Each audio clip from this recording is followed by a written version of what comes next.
these outside corners are a real pain in the butt when you're just installing your own baseboards and you want to do everything yourself, and you're not a trained carpenter, but you can do it yourself.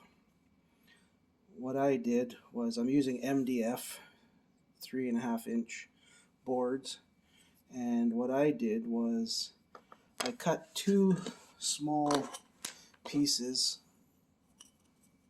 that are that have 22.5-degree cuts on them.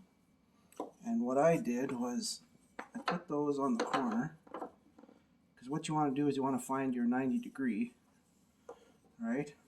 So then I cut a small piece. I figured out that, a small piece about 1 7/8 on the inside cut would be good.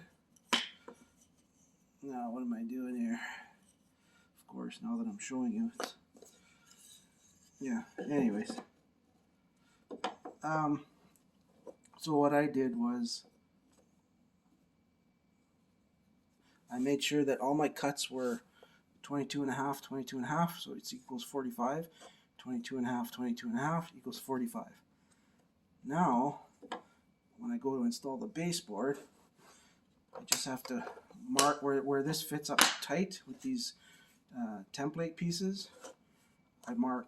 So I hold the center piece, the outside corner, and I mark the lines, and that's where I measure back from to get my baseboard length, and I make sure that these ends are going to be 22.5. I hope that made sense. It's really not that hard. And also, it turned out that this outside corner piece that I'm going to have here was sticking out too much, so there was a ridge on both sides here. So what I did was I took the bandsaw and I shaved off a little bit right here. I shaved this off. So now when I put all of this together with the baseboard, it's going to fit snug, and it's all going to be nice and tight.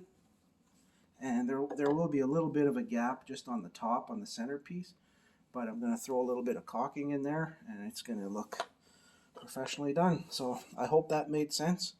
Just make sure that when you're cutting your baseboards that you can do 45 and 45, but just but then you're going to have a big gap here, and with these outside round corner beads, you want to get the centerpiece as close to the wall as possible. So that's why I did the 22.5, and then same here. So anyways, I hope that made sense. Good luck.